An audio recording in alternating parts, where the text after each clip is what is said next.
Sebelum menonton, jangan lupa subscribe, like, komen, dan share, serta ditunggu video terbaru selanjutnya. Terima kasih.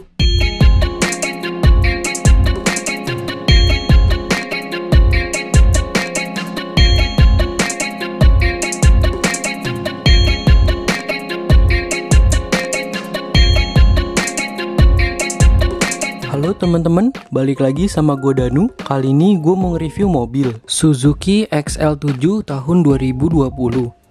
Suzuki mencoba memperluas jangkauan pasarnya di Indonesia melalui Suzuki XL7, sebuah crossover atau SUV yang dilahirkan berbasis low MPV andalan mereka, R3.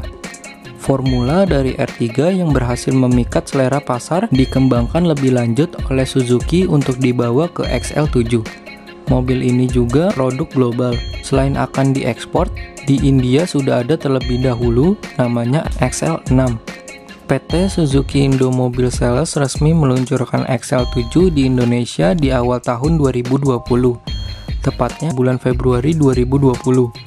Seperti R3 generasi kedua, mobil ini juga lahir dengan mengandalkan platform Heritage yang dipakai juga pada model Suzuki lainnya, seperti Ignis, Baleno, dan Swift.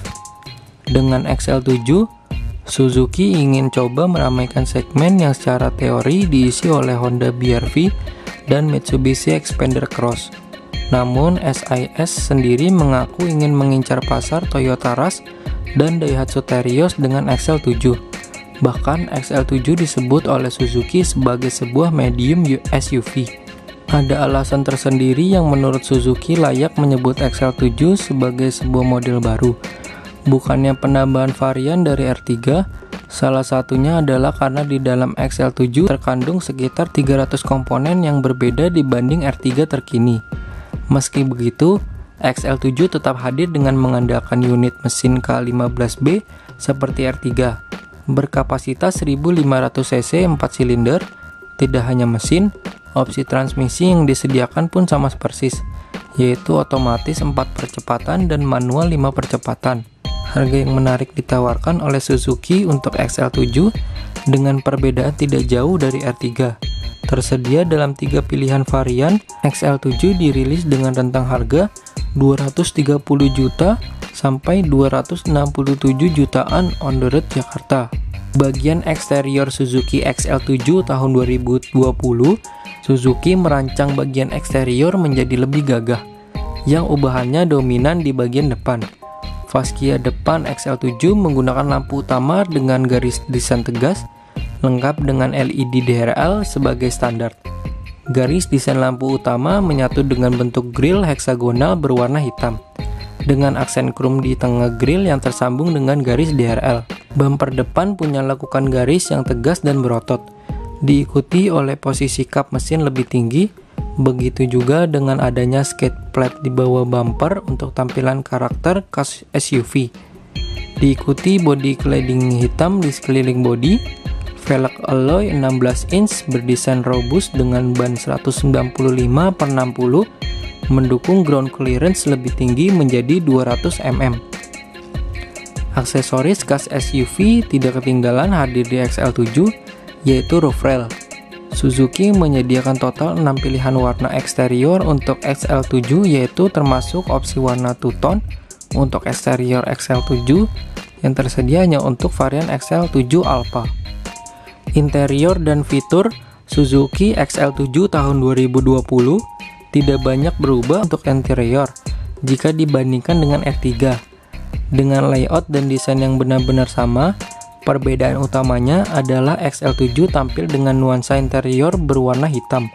Namun, untuk memancarkan kesan sporty dan tangguh, Suzuki tetap menyediakan sejumlah fitur baru untuk menjadi perbedaan XL7.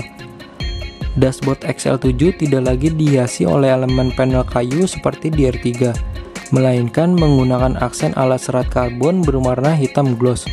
Tentunya sentuhan tersebut membuat tampilan kabin XL7 lebih sporty dan eksklusif. Di tengah, dashboard tersedia layar sentuh 8 inch sebagai pusat infotainment, dengan dilengkapi fungsi koneksi lebih banyak untuk gadget. Fitur unggulan utama dari interior XL7 adalah hadirnya Smart e-Mirror di mana kaca spion tengah terhubung ke dua unit kamera.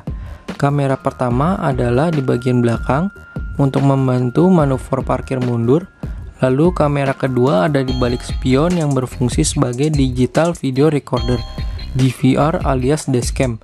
Gambar dari kedua kamera ditampilkan pada spion langsung. Spesifikasi mesin dan konsumsi BBM Suzuki XL7 tahun 2020.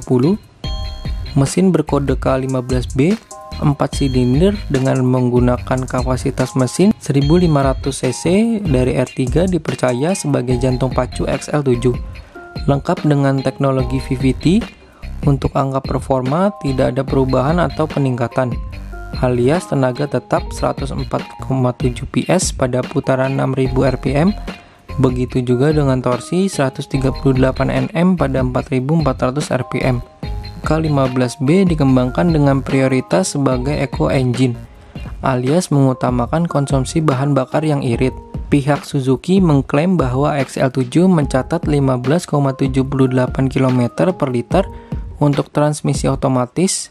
Konsumsinya tidak seirit R3 karena ada sejumlah faktor seperti bobot lebih berat dan velg lebih besar. Sistem pengereman XL7 menggunakan teknologi cakram disc brake di depan serta rem trommel drum untuk roda belakang. Pengereman sendiri sudah didukung dengan fitur anti-lock braking system dan electronic brake distribution sebagai standar di seluruh varian XL7. Selain ABS dan EBD, fitur keselamatan aktif yang hadir pada XL7 yaitu Electronic Stability Program dan Hill Hold Control. Namun, kedua fitur ini tersedia hanya untuk XL7 varian beta dan alpha. Sekian video dari gua, jangan lupa subscribe, like, komen, dan share, serta ditunggu video terbaru selanjutnya. Terima kasih.